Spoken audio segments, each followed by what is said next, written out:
Hello aspirant, इस series के कुछ फीचर्स के बारे में जान लेते हैं। क्वेश्चंस का डिस्कशन सुबह प्रेफरेबली किया जाता है और आंसर का डिस्कशन लेट इवनिंग में, जिससे कि आपको टाइम मिल सके इन क्वेश्चंस को अटेम्प्ट करने का। इस बीच जिन एस्पिरेंट्स को अपना आंसर फ्री इवेल्युएट कराना है तो वो इस ईमेल आईडी पर भेज सकते हैं। ईमेल आईडी है contact.crispcontent@gmail.com। As of now it's completely free. इसके अलावा इन डेली क्वेश्चंस को फर्दर क्लासिफाई किया है subject wise and topic wise, जिसकी प्लेलिस्ट भी आपको चैनल पर मिल जाएगी।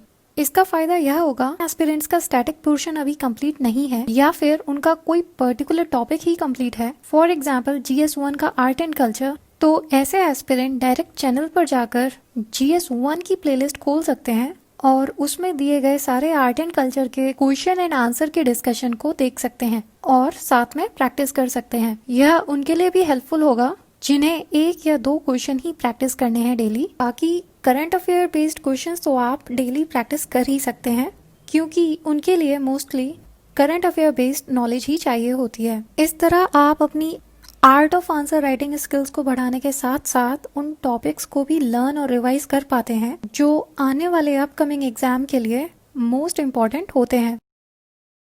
यह इम्पॉर्टेंट इंस्ट्रक्शंस उन एस्पिरेंट्स के लिए जिन्हें अपनी कॉपीज फ्री इवैल्यूएशन के लिए सेंड करनी है। प्लीज सबसे पहली बात, एक फाइल में एक ही आंसर को भेजें, वरना जितने आंसर्स होंगे उस पर्टिकुलर फाइल को रिवर्ट बैक करने में उतना ही टाइम लगेगा। अपनी फाइल का फॉर्मेट PDF ही रखें, जिससे कि एनोटेशन मतलब रिमार्क्स लिखने में आसानी हो, और अपने क्वेश्चन और आंसर के अलावा कुछ भी ना लिखें, ना ईमेल आईडी, ना नाम, ना सब्जेक्ट, क्योंकि जितनी क्लियर कॉपी होगी उतना ज्यादा स्पेस मिलेगा रिमार्क्स लिखने के लिए। नॉर्मल सर्कमस्टेंसेस में आपको आपकी कॉपी इवेल्युएट होकर 2 से 3 दिन में मिल सकती है, पर कभी कभी कॉपीज का फ्लो बहुत ज़्यादा होता है, इसलिए 5 से 7 दिन का भी समय लग सकता है। And sincere apologies to those students जो हिंदी फॉर्मल लैंग्वेज में अपनी कॉपीज को इवेल्युएट कराना चाहते हैं, और वो स्टूडेंट्स जो अपनी ऑप्शनल सब्जेक्ट्स की कॉपीज को इवेल्युएट कराना चाहते हैं। फिलहाल यह अभी पॉसिबल नहीं है, may be in near future If it get possible, we will let you know. Lastly, crisp content से कनेक्ट होने के लिए आप टेलीग्राम चैनल को ज्वाइन कर सकते हैं, जिसमें रियल टाइम PDF लिंक्स को शेयर किया जा सकता है, और आप इस वेबसाइट को भी विजिट कर सकते हैं। इसके अपने फीचर्स हैं, फॉर एग्जाम्पल क्वेश्चन को subject wise, topic wise, syllabus wise हर तरह के क्लासिफिकेशन से आप रीड कर पाएंगे। फिलहाल अभी ये ग्रेजुअली अपडेट होती है, फ्यूचर में इसकी स्पीड और तेज हो जाएगी अपडेट होने की। बात करते हैं किसी भी आंसर को किस तरह से अटेम्प्ट करना चाहिए। वैसे तो हर किसी का अपना अपना तरीका होता है आंसर को अप्रोच करने का, लेकिन हम यहाँ पर एक बेसिक अप्रोच को यूज करेंगे जो ऑलमोस्ट सभी के लिए सुइटेबल हो और सबसे ज़्यादा इफेक्टिव हो। हमारी बेसिक अप्रोच कहती है कि सबसे पहले क्वेश्चन के कंटेक्स्ट को समझना चाहिए। कंटेक्स्ट मतलब वह ब्रॉड एरिया, वह ब्रॉड थीम जिसके ऊपर यह क्वेश्चन बेस्ड होते हैं। इसको सिंपल एग्जाम्पल से समझते हैं। मान लीजिए मैंने आपसे कहा कि एक्सप्लेन काउ, तो आप जिस एरिया में सोचेंगे वह काउ होगा, आप किसी और जानवर के बारे में नहीं सोचेंगे, राइट। यहाँ तक तो हमें पता चल गया कि हमें किसी दूसरे जानवर के बारे में नहीं सोचना है, लेकिन काउ के बारे में भी क्या सोचना है, अभी भी कंटेक्स्ट पूरा क्लियर नहीं है। इसलिए क्वेश्चन के पूरे कंटेक्स्ट को समझने के लिए हम उसके कीवर्ड को भी देखते हैं। क्वेश्चन के कंटेक्स्ट को पूरी तरह से समझने के लिए हम उसके डायरेक्टिव वर्ड को भी देखते हैं। डायरेक्टिव वर्ड्स वो वर्ड्स होते हैं जो उस टॉपिक के अंदर भी किस डायरेक्शन में सोचना है उसके लिए गाइड करते हैं। जैसे कि हमने एग्जाम्पल लिया था एक्सप्लेन काउ, इसके अंदर जो डायरेक्टिव वर्ड है वो है एक्सप्लेन। उसके अकॉर्डिंग हम काउ के बारे में उसके फीचर्स बता सकते हैं कि काउ के 4 पैर होते हैं, 1 पूंछ होती है। लेकिन वहीं अगर हमने डायरेक्टिव वर्ड क्रिटिकली एनालाइज लगा दिया तो हम सेम टॉपिक काउ के बारे में ही डिफरेंट डायरेक्शन में सोचेंगे, मतलब काउ के एडवांटेजेस या डिसएडवांटेजेस। और इस तरह से आपने देखा कि एक ही थीम होने के बावजूद 2 डिफरेंट डायरेक्शन से हमने सोचा, और इस तरह से आप क्वेश्चन के पूरे कंटेक्स्ट को समझ पाते हैं। एक बार कंटेक्स्ट को समझ लिया, फिर हम अपने नेक्स्ट स्टेप पर आते हैं, जो है कंटेंट को गैदर करना। क्वेश्चन की अंडरस्टैंडिंग के बाद जो भी रिलेटेड मैटर हमें मिलता है उसे हम गैदर करने की कोशिश करते हैं। कोई भी रिलेटेड एग्जाम्पल, डेफिनेशन, स्टैट्स या फिगर्स, उन्हें हम या तो अपने दिमाग में रखने की कोशिश करेंगे या फिर उनके रफ पॉइंट्स बनाकर रफ पेज पे लिख देंगे। क्योंकि एक बार कंटेक्स्ट समझने के बाद हमारा दिमाग सभी डायरेक्शन से उससे रिलेटेड कंटेंट को गैदर करने की कोशिश करता है और ये इन्फॉर्मेशन रॉ होती है, अनफिल्टर्ड होती है और ऐसा भी हो सकता है कि वो टोटली रिलेटेड हमारे क्वेश्चन की डिमांड से ना भी हो। और अगर आपने उसे डायरेक्टली अपने पेपर पे लिख दिया तो हो सकता है कि आप क्वेश्चन की डिमांड से डिविएट हो जाएं और फिर आपको मार्क्स भी अकॉर्डिंगली मिलेंगे। इसलिए उस रॉ इन्फॉर्मेशन को अच्छे से प्रेजेंट करने के लिए हम लास्ट स्टेप पर आते हैं, स्ट्रक्चर। किसी भी आंसर के अंदर 3 बेसिक कंपोनेंट होते ही हैं। पहला इंट्रोडक्शन, दूसरा बॉडी और तीसरा कंक्लूजन। किसी भी क्वेश्चन के आंसर में इंट्रोडक्शन, बॉडी और कंक्लूजन किस तरह से लिखना है वह क्वेश्चन टू क्वेश्चन डिफर करता है। जिस तरह का क्वेश्चन होता है उसी तरीके से हम लिखते हैं तीनों कंपोनेंट। दूसरा आपकी नॉलेज पर डिपेंड करेगा। जितनी ज्यादा नॉलेज होगी, रिफाइंड नॉलेज होगी, उतना रेलेवेंट इंफॉर्मेशन नॉलेज आंसर्स के अंदर लिखी जा सकती है। और फाइनली आपके एक्सपीरियंस पर डिपेंड करेगा कि आपने कितनी प्रैक्टिस करी है, जिसकी वजह से आप क्विकली क्वेश्चन की डिमांड को समझ पाते हैं और उतना ही जल्दी उसे लिख पाते हैं। यह सब धीरे धीरे आंसर राइटिंग की प्रैक्टिस करने से आ जाता है। और इस तरह से अगर आपको क्वेश्चन का कंटेक्स्ट समझ में आ गया, फिर आपको पता चल गया कि कंटेक्स्ट से रिलेटेड मतलब क्वेश्चन की डिमांड से रिलेटेड क्या कंटेंट लिखा जा सकता है, आपने अप्रोच के दूसरे स्टेप के अकॉर्डिंग कंटेंट को गैदर भी कर लिया और फिर रियल पेपर पे आपने स्ट्रक्चर कर दिया, तो इस तरह से आपका आंसर कंप्लीट हो जाता है। परफेक्शन की तो कोई लिमिट नहीं है, लेकिन यह अप्रोच फॉलो करने के बाद आपको एक ऐसा आंसर मिलेगा जिसे एग्जामिनर चेक करेगा तो मजबूर हो जाएगा आपको अबव एवरेज मार्क्स देने के लिए। इसलिए हम आगे इसी अप्रोच का यूज करते हुए क्वेश्चंस को डील करेंगे।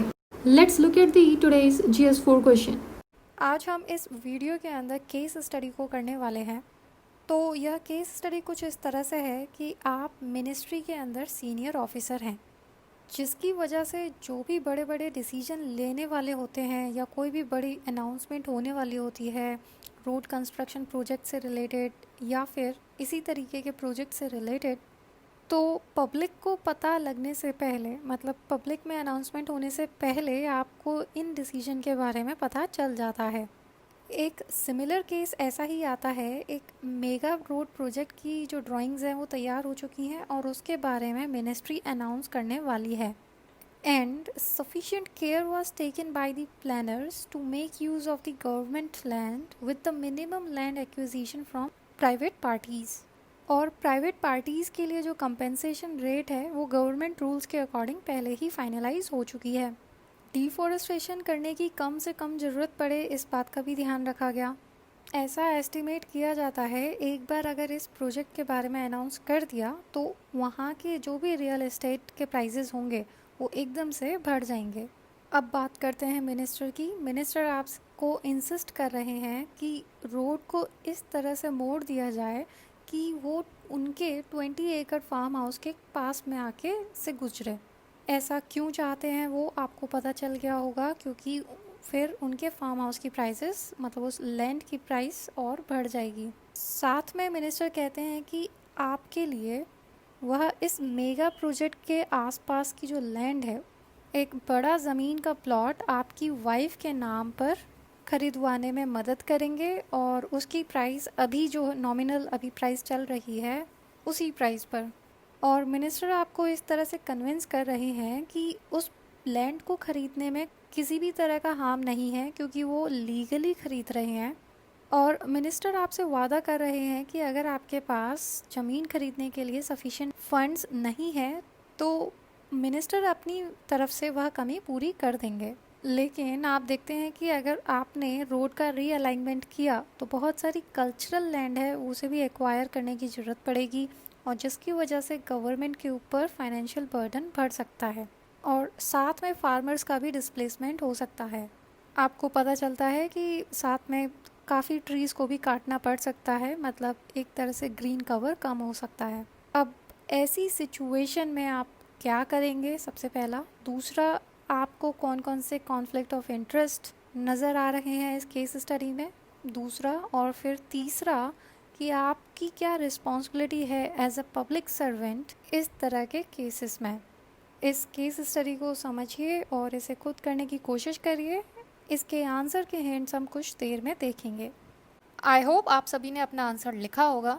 देखते हैं इन क्वेश्चन के आंसर हम कैसे लिख सकते हैं, ऐसा क्या स्ट्रक्चर हम बना सकते हैं, ऐसे क्या कंटेंट और कीवर्ड हम उसके अंदर डाल सकते हैं जिसकी मदद से एक डिसेंट आंसर तैयार हो सकता है।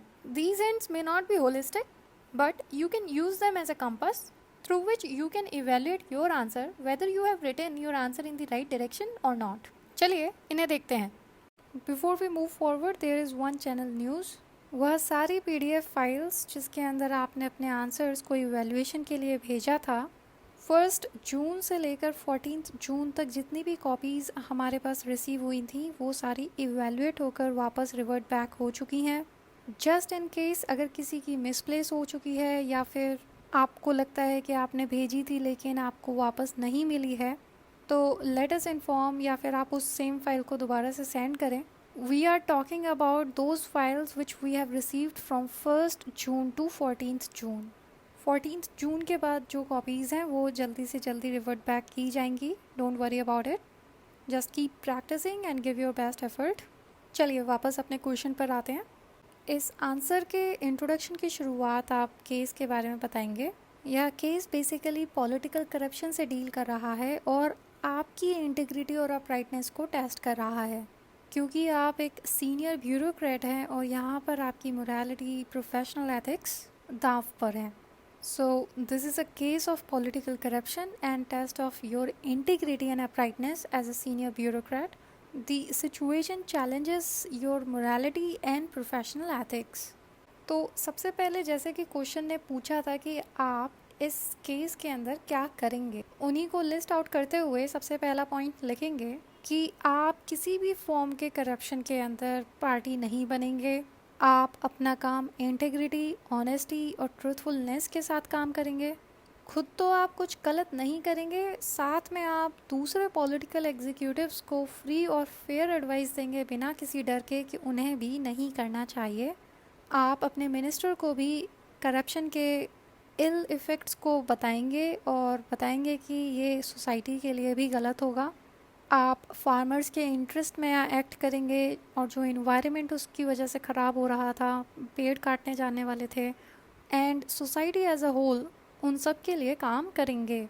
जैसे कि केस स्टडी के अंदर वाइफ के नाम पर प्लॉट को लेने की बात हो रही थी, आप अपने आप को, अपनी वाइफ को प्रोटेक्ट करेंगे करप्शन से बचाने के लिए और किसी भी तरह का रेपुटेशन पे या डिग्निटी पे बात ना आए, आपकी डिग्निटी ख़राब ना हो, उससे बचाने की कोशिश करेंगे। इन सब चीज़ों को करने के लिए आपको करेज और डिटर्मिनेशन की ज़रूरत पड़ेगी, तो आप खुद उसे गैदर करेंगे, क्योंकि लैंड खरीदना, प्रॉफिट पाना या इस तरह के मीन से, मतलब इस तरह के माध्यम से, यह एक शॉर्ट टर्म प्लेजर है और इसका कोई सेटिस्फेक्शन लॉन्ग टर्म में नहीं है।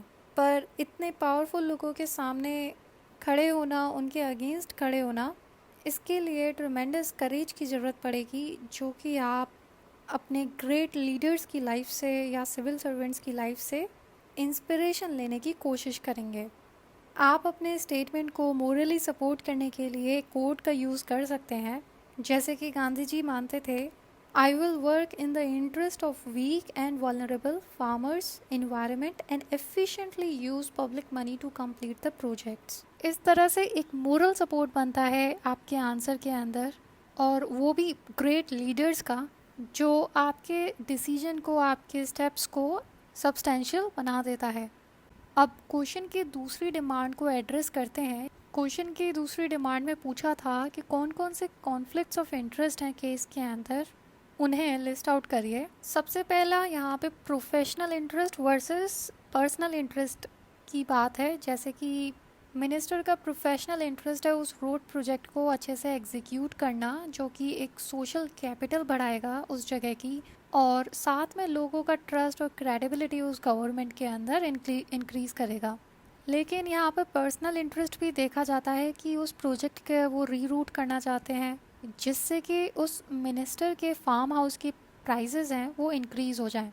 दूसरा, आप एज अ ब्यूरोक्रेट, यह आपके प्रोफेशनल इंटरेस्ट में आएगा कि आप अपने मिनिस्टर के साथ अच्छे रिलेशन बना के रखें, बट आपकी प्रोफेशनल वैल्यूज़ जैसे कि अकाउंटेबिलिटी, रिस्पॉन्सिबिलिटी टुवर्ड्स नेशन ज़्यादा इम्पॉर्टेंट हो जाती है। फाइनली आप एक और कॉन्फ्लिक्ट ऑफ इंटरेस्ट बता सकते हैं कि आपकी वाइफ के लिए एक अच्छी अपॉर्चुनिटी है कि वो न्यू एसेट को खरीद सकते हैं, लेकिन not at the cost of your integrity, dignity and reputation. तो इस तरह से आप कुछ कॉन्फ्लिक्ट ऑफ इंटरेस्ट इस केस से रिलेटेड लिख सकते हैं। अब बात करते हैं क्वेश्चन की लास्ट डिमांड के बारे में। क्वेश्चन में पूछा था explain what your responsibilities are as a public servant. तो आप उन्हें एक एक करके लिस्ट आउट करेंगे। सबसे पहले आप बता सकते हैं आपको अपने वैल्यूज़ और आपकी ऑर्गेनाइजेशन के वैल्यूज़ को सेफगार्ड करना है। You need to protect property of your office, work culture of organisation and reputation of your ministry. यह आपकी रिस्पॉन्सिबिलिटी है कि आप अपने मिनिस्टर को गाइड करें, उसे मनाएं कि किसी भी तरह के करप्शन को वह अंजाम ना दे, क्योंकि अल्टीमेटली होगा क्या कि सोशल ऑडिट होगा या फिर विसल ब्लोइंग होगी, तो इन सब का खुलासा हो ही जाता है। तो बेहतर है कि वो इन सब चीज़ों में ना पड़ें। आगे आपकी ही ये रिस्पॉन्सिबिलिटी है, फिड्यूशरी रिस्पॉन्सिबिलिटी, कि आप गवर्नमेंट के प्रोजेक्ट्स को कॉस्ट इफ़ेक्टिवली अंजाम दें, तभी तो आप पर ट्रस्ट करके यह काम दिया जाता है। इसलिए you are responsible to fulfil fiduciary responsibility of government to complete the project cost effectively. Ethical governance को अंजाम देते हुए आपका काम है कि मिनिमम लैंड एक्विजिशन हो, जिससे कि फार्मर्स जो डिस्प्लेसमेंट उन्हें होना होता है वो कम से कम हो, पेड़ कटने से जो डिफॉरेस्टेशन होता है और एनवायरनमेंट को जो लॉस होता है वो कम से कम हो। फाइनली जो ट्रस्ट लोग आपके अंदर, आपकी गवर्नमेंट के अंदर रखते हैं, उसको ब्रीच नहीं करना चाहिए। फाइनली आप अपने स्टेटमेंट को सपोर्ट करते हुए कोटेशन का यूज़ कर सकते हैं और कंक्लूजन में लिख सकते हैं कि पब्लिक सर्वेंट को ह्यूमन सिंपैथी के अंदर काफ़ी रिच होना चाहिए, मतलब उन्हें दूसरे की पीड़ा को समझना चाहिए, and with a fully awakened social conscience, मतलब किसी भी तरह के पर्सनल इंटरेस्ट या फिर इल इंटेंशन को अंजाम ना देते हुए अपने सोशल कंसाइंस से काम करना चाहिए, मतलब वो जो दूसरों के बारे में सोच सके, क्योंकि ऐसे व्यक्ति जो सही इंटेंशन वाले होते भी हैं और अगर गलत राह पे चल जाते हैं तो उनका खुद का सोशल कंसाइंस उन्हें गिल्ट देता है, जिसकी वजह से वह आगे अपने आप को रोक पाते हैं किसी भी गलत काम को करने से। यह एक्सप्लेन करने के पर्पस से इस तरीके से बताया है। आप जब आंसर लिखेंगे तो आप फॉर्मली लिखेंगे with proper keywords and sentences. इस तरह से इस आंसर को हम यहाँ पर कंप्लीट करते हैं। फाइनली बात करते हैं कि ऐसा कौन सा एक्स फैक्टर होता है ऐसे कैंडिडेट के बीच जिसकी नॉलेज टॉपर की नॉलेज के इक्वली होती है, पर फिर भी उसे टॉपर से कम मार्क्स मिलते हैं। ऑलमोस्ट किसी भी टॉपर की कॉपी अगर आप उठाएंगे तो उसके अंदर कुछ चीज़ें कॉमन दिखाई पड़ेंगी। पहला, जितना भी पॉसिबल हो उतना ये पॉइंट में बनाकर आंसर देते हैं, कीवर्ड्स के नीचे अंडरलाइन करते हैं जिससे कि एग्जामिनर की अटेंशन डायरेक्टली उन कीवर्ड्स पे जाए। तीसरा, आंसर के अंदर विजिबिलिटी बनी रहे उसके लिए शॉर्ट पैराग्राफ्स बनाते हैं 5 to 6 लाइंस के। डिपेंड्स ऑन इंडिविजुअल हैंडराइटिंग, जितना पॉसिबल हो वहाँ पे फ्लो चार्ट्स, डायग्राम, मैप लगाने की कोशिश करते हैं और इस तरह से एक एक्स फैक्टर आंसर के अंदर आ जाता है और उनकी कॉपी दूसरों की कॉपी से अलग दिखाई पड़ती है। आप भी इन बातों का ध्यान रखिए, डेली आंसर राइटिंग करते रहिए जिससे कि ये सारी चीज़ें आपकी आदत में आ जाए। इतना ही इस वीडियो में। Keep writing, all the best, see you in the next video.